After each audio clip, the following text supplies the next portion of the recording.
रचित अपने पापा की पुरानी फाइलों में कुछ जरूरी कागजात ढूंढ रहा था। तभी उसके हाथ में कुछ पेपर्स आए जिन पर खून के छींटे थे।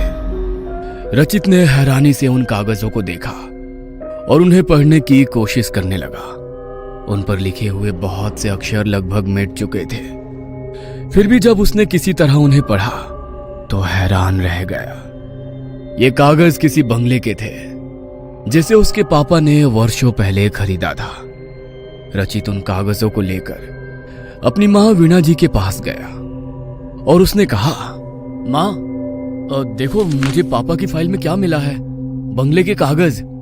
ये सुनते ही वीणा जी ने घबराकर उसके हाथ से उन कागजों को छीन लिया और बोली, तुझे किसने कहा था इन्हें हाथ लगाने के लिए? मैं आज इन्हें जला ही देती हूँ। ये क्या बोल रही हो तुम माँ? पहले तो मुझे ये समझ में नहीं आ रहा है कि जब पापा के पास ये बंगला था तब आज तक हम सब इस सड़े हुए किराए के मकान में क्यों रह रहे हैं? पापा ने आज तक कभी इस बंगले का जिक्र तक नहीं किया और तुम भी कागज जलाने की बात कर रही हो। रचित परेशान सा बोला। इन कागजों को देखते हुए वीणा जी की आंखों में आंसू आ गए थे। उन्हें पोंछकर किसी तरह स्वयं को संभालते हुए उन्होंने कहा, अब तू बड़ा हो गया है, इसीलिए आज मैं तुझे सारी बातें बताती हूँ। ये बात तब की है जब मेरी और तेरे पापा की नई नई शादी हुई थी। जहाँ पर ये बंगला है हम उसी जंगल के पास वाले शहर में रहते थे। हमारा कारोबार भी काफी फैला हुआ था। एक दिन हम दोनों घूमते हुए जंगल की तरफ चल पड़े। वहाँ नदी के किनारे ये शानदार बंगला खड़ा था। ये बंगला इतना सुंदर था कि एक ही नजर में मुझे भा गया और मैंने इसे खरीदने की जिद ठान ली। तेरे पापा ने मेरी इस जिद को पूरा भी कर दिया और जल्दी ही ये बंगला हमारा हो गया। हम अक्सर सप्ताह के अंत में वहां रहने जाते थे। एक दिन बंगले को सजाते हुए मेरी नजर एक पेंटिंग पर पड़ी जो इसी बंगले की थी, पर वो बहुत ही पुरानी और डरावनी थी। मैंने उसे दीवार से उतारा और कूड़ेदान में फेंक दिया। ऐसा करते ही मानो बंगले में तूफान आ गया। उसकी दीवारों में दरारें पड़ गईं और वहां से खून रिसने लगा। इससे पहले कि हम कुछ समझ पाते, अलमारी से निकलकर बंगले के कागज हमारे सामने हवा में नाचने लगे और उन पर खून के छींटे पड़ने लगे। साथ ही वातावरण में एक भयानक आवाज गूंजी, अगर अपनी जान बचानी है तो अभी के अभी यहाँ से चले जाओ और वापस लौटकर कभी मत आना। हमने जैसे तैसे अपने आप को संभाला और वहां से बाहर निकल गए, लेकिन पता नहीं मुझे क्या सूझी कि मैं बंगले के कागजों को समेटकर अपने साथ ले आई। अब मुझे लगता है कि मैंने ये बहुत भारी भूल की थी। इस घटना का तुम्हारे पापा के दिमाग पर बहुत बुरा असर हुआ। धीरे धीरे हमारा व्यापार भी डूबता चला गया। हमारे अपनों ने हमारा साथ छोड़ दिया। तब हम सभी परिचितों और रिश्तेदारों से दूर इस शहर में रहने आ गए। तुम्हारे पापा नौकरी करने की हालत में नहीं रह गए थे, इसीलिए मैंने घर की जिम्मेदारी उठाई। बाकी तो तुम सब कुछ जानते ही हो कि तुम्हारी नौकरी लगने से पहले हमने किस तरह दिन गुजारे हैं। अपनी माँ से सारा वृतांत सुनकर रचित भी दुखी हो गया। उसने वीणा जी के हाथ से बंगले के कागजों को लेकर उन्हें वापस फाइल के हवाले किया और खामोशी से दफ्तर जाने के लिए तैयार होने लगा। आज दफ्तर में भी रचित के दिमाग में उस बंगले की ही बातें घूम रही थी और काम में उसका बिल्कुल भी मन नहीं लग पा रहा था। क्योंकि थोड़ी ही देर में कंपनी के बॉस मिस्टर धर्मिक के साथ उसकी मीटिंग थी, इसलिए ना चाहते हुए भी मन मारकर उसे कॉन्फ्रेंस हॉल की तरफ जाना ही पड़ा। मीटिंग के दौरान मिस्टर धर्मिक ने नोटिस कर लिया कि रचित कुछ परेशान सा है। रचित उनके प्रिय कर्मचारियों में से एक था, इसलिए उन्होंने उससे उसकी परेशानी की वजह पूछी। सहसा रचित को याद आया कि मिस्टर धर्मिक अक्सर काली शक्तियों के विषय में पढ़ते रहते हैं और उनके विषय में वो खोजबीन भी करते रहते हैं, इसलिए उसने उन्हें सारी बात बता दी। रचित की बात खत्म होने के बाद मिस्टर धर्मिक ने कहा, तुम्हारी बातें सुनकर ऐसा लग रहा है कि इस बंगले का रहस्य उसी पेंटिंग में छुपा हुआ है जिसे तुम्हारी माँ ने कूड़ेदान में फेंक दिया था। आज शायद वो समय आ गया है कि मैंने अपने गुरुजी से जो सीखा है मैं उसका उपयोग करूं। इसलिए हम कल ही उस बंगले में चलेंगे। लेकिन अगर हम दोनों को कुछ हो गया तो? नहीं, मुझे बहुत डर लग रहा है सर, रचित घबरा कर बोला। धर्मित ने उसे समझाते हुए कहा, डरो मत, हमें कुछ नहीं होगा। मैं आज रात कुछ विशेष पूजा करके हमारी सुरक्षा का सारा इंतजाम कर लूंगा।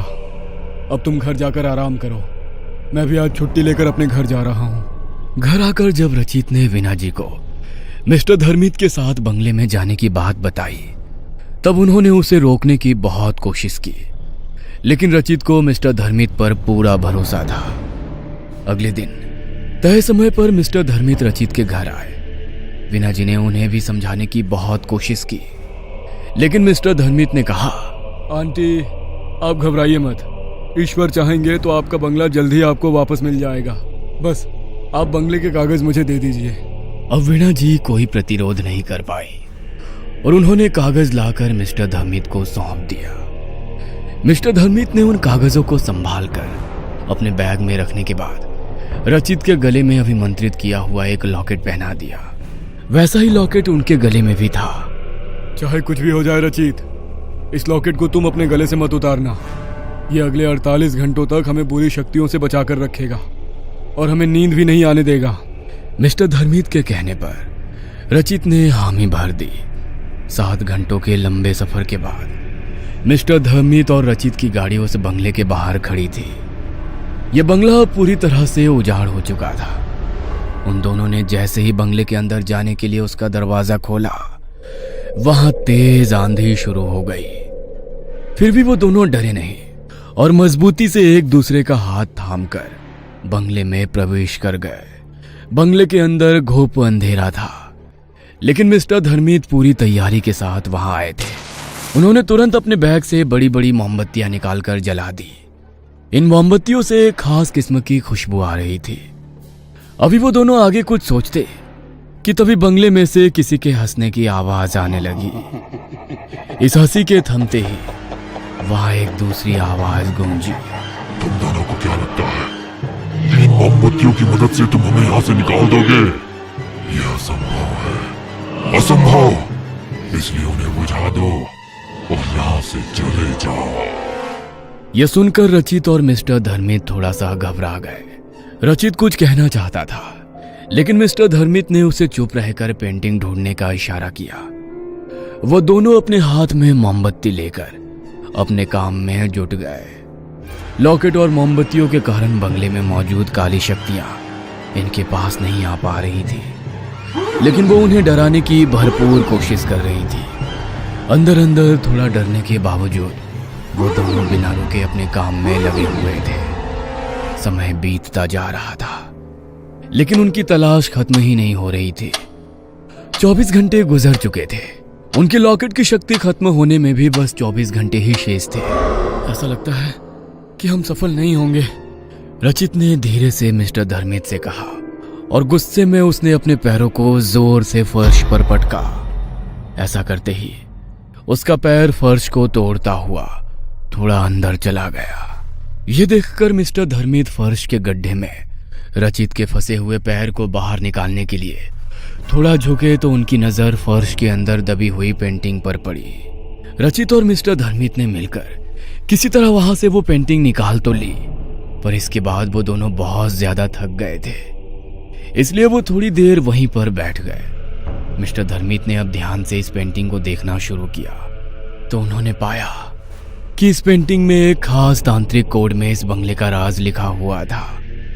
उन्होंने अपनी आंखें बंद करके अपने गुरु को प्रणाम किया, जिनसे उन्होंने तंत्र विद्या सीखी थी। इसके बाद उन्होंने इस कोड को तोड़ना शुरू किया। धीरे धीरे बंगले के सारे राज उनके सामने स्पष्ट हो गए। किसी जमाने में इस बंगले की जगह कुछ तांत्रिकों का आश्रम था। वो अपनी काली सिद्धियों के जरिए सारे संसार को अपना गुलाम बनाकर उन पर अपनी हुकूमत चलाना चाहते थे। जब इस गांव के मुखिया को इस विषय में पता चला, तब उसने अपने गुरु से सलाह मशवरा करके उन तांत्रिकों को उनके आश्रम के साथ ही जला दिया। इसके बाद उनके गुरु ने वहां मौजूद राख से यह तस्वीर बनाकर इसमें उनकी कहानी छुपा दी और उसके फ्रेम को मंत्र से बांधकर उन तांत्रिकों की बुरी शक्तियों को उन्होंने इसमें कैद कर दिया। साथ ही उन्होंने मुखिया जी को आदेश देकर आश्रम की जगह ठीक इसी तस्वीर की तरह दिखने वाला बंगला यहाँ बनवा दिया। आश्चर्य से मुंह खोले सारी कहानी सुन रहे रचित से मिस्टर धर्मित ने आगे कहा, तुम्हारी माँ के द्वारा पेंटिंग उतारकर फेंकने से इसका फ्रेम टूट गया और इसमें कैद काली शक्तियां बाहर आ गई, तो अब क्या करें? रचित ने संशय से पूछा। मिस्टर धर्मित ने ध्यान से पेंटिंग के फ्रेम को देखते हुए कहा, हमें ये फ्रेम दोबारा बनाना होगा, लेकिन इसके लिए उसी पेड़ की लकड़ी चाहिए जिससे ये पहले बना था। ये पेड़ इसी जंगल में है, लेकिन कहाँ ये मुझे नहीं पता। तुम जल्दी जाओ और उसे जाकर ढूंढने की कोशिश करो, तब तक मैं पूजा की तैयारी करता हूँ। और सुनो, संभल कर जाना, वो काली शक्तियाँ तुम्हें डराने की कोशिश करेगी, लेकिन अभी हमारे लॉकेट में 18 घंटे की शक्ति बची हुई है, इसलिए घबराना मत। मिस्टर धर्मित की बात सुनकर रचित जब पेड़ ढूंढने के लिए निकला, तब बुरी शक्तियां भी उसे रोकने के लिए उसके पीछे चल पड़ी। कभी वो रचित के आगे गहरे गड्ढे का भ्रम पैदा करती, तो कभी उस पर हड्डियों और खून की बारिश करती, और कभी डरावनी आवाज में उसे यहाँ से वापस जाने के लिए धमकाती। लेकिन रचित मिस्टर धर्मित की बातों को याद करते हुए चुपचाप आगे बढ़ता रहा। उसने लगभग पूरा जंगल छान लिया, लेकिन उसे वो पेड़ नहीं मिल पा रहा था। 6 घंटे गुजर चुके थे और अब रचित पर निराशा हावी होने लगी थी। उसने मन ही मन अपने ईश्वर को याद किया और उनसे मदद की गुहार लगाते हुए फिर से आगे बढ़ने लगा। अचानक ही उसकी नजर एक छोटे से मंदिर की तरफ गई, जो पेड़ों की झुरमुट में छिपा हुआ था। मदद की आशा से रचित उस तरफ बढ़ गया। जैसे ही उसने मंदिर में कदम रखा, एक आवाज आई, आओ, मैं कब से तुम्हारी ही राह देख रहा था। रचित हैरानी से आवाज की दिशा में बढ़ा तो उसने देखा वहां एक बेहद वृद्ध साधु समाधि में लीन थे। रचित ने जब उन्हें प्रणाम किया, तब साधु बाबा ने अपनी आंखें खोली और उसे आशीर्वाद देते हुए बोले, हम कब से इसी दिन की प्रतीक्षा कर रहे थे जब तुम यहाँ आओगे। आओ, मेरे साथ चलो। रचित मंत्र मुग्ध सा उनके साथ चल दिया। उन्होंने रचित को एक पेड़ की तरफ इशारा किया और अपने थैले में से निकालकर एक कुल्हाड़ी भी उन्होंने उसे दे दी।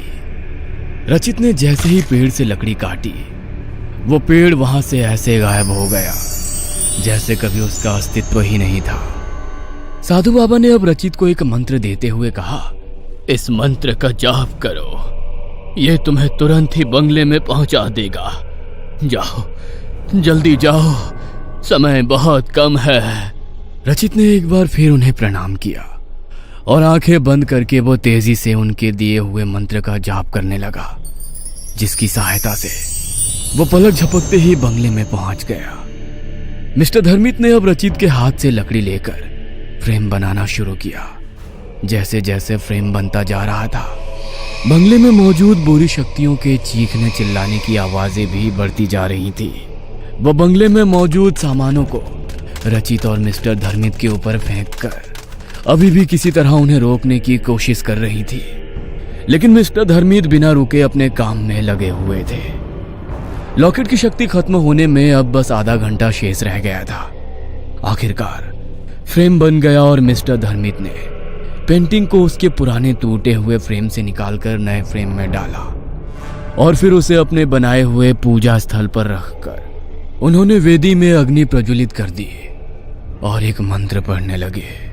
जैसे जैसे मंत्र के साथ अग्नि में आहुति पड़ती गई, एक एक करके काले धुएं के रूप में सारी बुरी शक्तियां पेंटिंग में वापस कैद हो गई। अगले कुछ ही पलों में वहां शांति छा गई। यह देखकर रचित प्रसन्न हो गया और उसने खुशी से आवेग में मिस्टर धर्मित को गले लगा लिया। तभी उसे स्वयं से अलग करते हुए मिस्टर धर्मित ने कहा, अभी एक विशेष काम बाकी है, इसलिए अपनी खुशी बचा कर रखो। अब क्या बचा है सर? तुम्हारी बलि।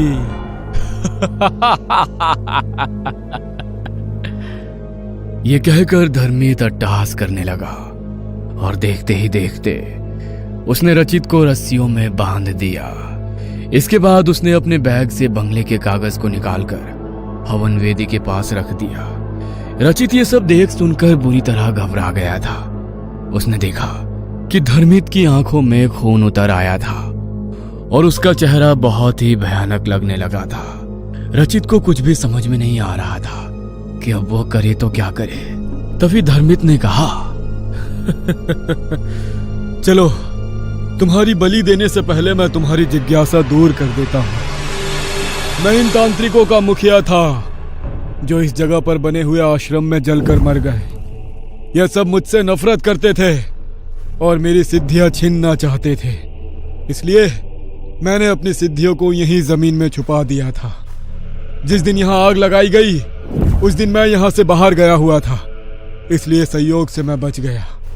जब इस जगह से जुड़ा विवादित मामला ठंडा पड़ गया तब मैं यहां छुपाई गई अपनी सिद्धियों को वापस लेने आया। लेकिन तब मुझे पता चला कि इस जगह को पवित्र मंत्रों की शक्ति से बांध दिया गया था। अब मैं चाह कर भी कुछ नहीं कर सकता था, इसलिए चुपचाप मैं सही समय की प्रतीक्षा करता रहा। फिर एक दिन तुम्हारे माँ पापा यहाँ आए और तुम्हारी माँ ने पेंटिंग के फ्रेम को तोड़कर मंत्रों की शक्ति को खत्म कर दिया। लेकिन तब भी मैं इस जगह पर मौजूद अपनी शक्तियों को वापस नहीं पा सका, क्योंकि वो खून के छींटों के रूप में बंगले के कागज के साथ जा चुके थे। अब मैंने अपने गुरु की शरण ली। तब उन्होंने अपनी शक्ति से मुझे तुम्हारे विषय में बताया।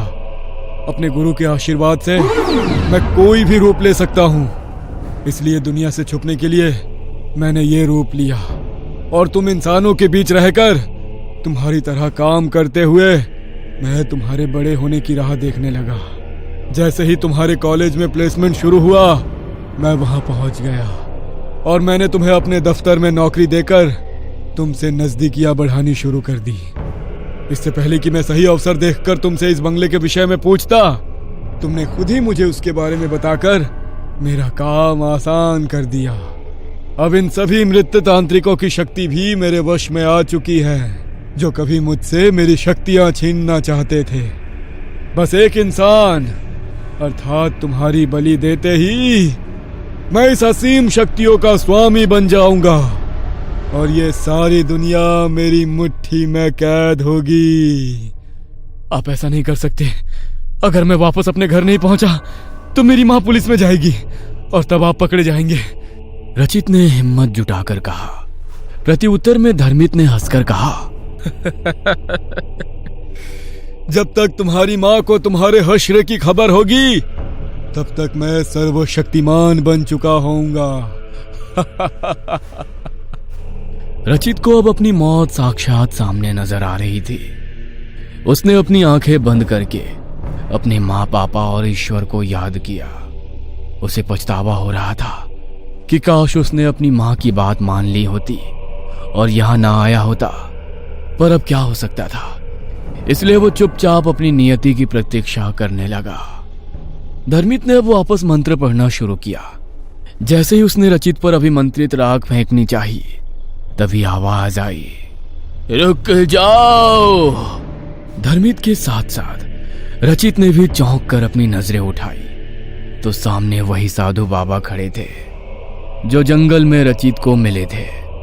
उन्होंने तत्काल अपनी शक्ति से रचित के बंधन को खोल दिया और उसी बंधन में उन्होंने धर्मित को बांध दिया। इसके पश्चात साधु बाबा ने कहा, अपने साथियों की बिखरी हुई शक्तियों को तू ही समेट सकता था, इसलिए मैं अब तक रुका हुआ था। अब जब तूने इन सबको वापस फ्रेम में कैद कर दिया है तो अब तेरे नष्ट होने की घड़ी भी आ चुकी है। आप ऐसा नहीं कर सकते, मेरे गुरु मुझे बचा लेंगे। ये कहकर धर्मित अपने गुरु को पुकारने लगा। साधु बाबा मुस्कुराए और बोले, वो पाखंडी जो कभी मेरा शिष्य और तेरा गुरु हुआ करता था अब कभी तेरे पास नहीं आएगा। देख मैंने उसका क्या हश्र किया है। साधु बाबा के हाथ घुमाते ही रचित और धर्मित के सामने किसी चलचित्र की तरह धर्मित के गुरु के जलकर मरने का दृश्य घूमने लगा। नहीं, ऐसा नहीं हो सकता, यह असंभव है। धर्मित गुस्से से चीखा। साधु बाबा ने कहा, कुछ भी असंभव नहीं है। जो इस संसार में आया है उसे एक ना एक दिन यहाँ से जाना ही पड़ता है। बस सबका अपना समय तय होता है। तेरे कपटी गुरु को मारने के लिए मुझे जिस शक्ति की जरूरत थी वो आज ही मेरी सिद्धि पूरी होने पर मुझे मिल गई और मैंने तत्काल इस बुराई को नष्ट कर दिया। बस अब हमेशा के लिए नष्ट होने की बारी तेरी है। उनकी बात सुनकर रचित की हिम्मत बंधी और वो फुर्ती से उठकर साधु बाबा के पास चला गया। इससे पहले कि धर्मित कुछ कर पाता, साधु बाबा ने उसकी मुट्ठी में मौजूद राख अपनी मुट्ठी में खींच ली और उसे धर्मित के ही ऊपर फेंक दिया। राख के पड़ते ही वहां से धर्मित और बंगले की पेंटिंग धुआं बनकर हवा में विलीन हो गई। बुरी शक्तियों के मिटते ही बंगला सूरज के पवित्र प्रकाश से जगमगा उठा। साधु बाबा ने रचित को आशीर्वाद देते हुए कहा, अब यह बंगला हर तरह की समस्या से मुक्त हो चुका है। तुम अपने माता पिता को यहाँ ले आओ और अपने पिता के साथ मिलकर फिर से उनका व्यवसाय शुरू करो। धर्मित का लिखा हुआ आत्महत्या पत्र कल उसके दफ्तर में पहुंच जाएगा। तुम जब तक वहां पहुंचोगे वहां मौजूद सभी लोग भूल चुके होंगे कि तुम कभी धर्मित के साथ कहीं गए थे। रचित साधु बाबा को प्रणाम करने के लिए उनके पैरों पर झुका। उसके झुकते ही साधु बाबा वहां से अंतर्ध्यान हो गए। रचित ने अपना बैग उठाया और बंगले में ताला लगाकर गाड़ी की तरफ चल दिया। यहां से वापस जाते हुए वो खुश भी था और दुखी भी था। उसे खुशी थी कि उसके पापा की मेहनत की कमाई से खरीदा हुआ यह बंगला अब भूतिया नहीं रहा था, लेकिन साथ ही उसे दुख भी था कि उसने बिना सोचे समझे धर्मित जैसे धोखेबाज पर भरोसा करके अपने साथ साथ अपने परिवार को भी मुश्किल में डाल दिया था। वापस अपने शहर पहुंचकर जब रचित ने अपने माँ पापा को धर्मित की सच्चाई बताई तब वो दोनों भी हैरान रह गए। मीणा जी ने तुरंत भगवान के आगे माथा टेका कि उन्होंने रचित को इतनी बड़ी मुसीबत से बचा लिया था। कुछ दिनों के पश्चात रचित अपने माँ पापा को लेकर पुनः उस बंगले में आया और साथ ही उसने अपने पापा का व्यवसाय भी एक बार फिर से शुरू किया। उसके पापा की मानसिक हालत भी अब सुधरने लगी थी। साधु बाबा के आशीर्वाद से एक बार फिर बुराई पर अच्छाई की जीत का प्रतीक बनकर यह बंगला अपनी रौनक से जगमगाने लगा था। Like, comment, and subscribe.